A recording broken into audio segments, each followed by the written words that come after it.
prej jashtë duket se është mungesë mosbesimi. Jo, do të thonë tash unë jam më tepër i fokusum edhe të qeverisë në komunat e Shkupit, zoti Kasomi në Tetov. Ai ka do afinitete që si kam unë kam më tepër drejt komplementare dhe plotësojmë njëri tjetrin se sa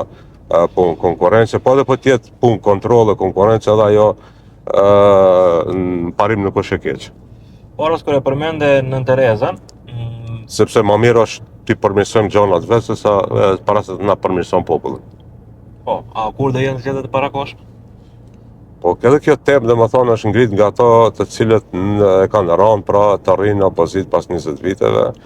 dhe kanë pasi një metodë për t'i josh edhe për t'i mbajt mos i ikë antarësia e vetë,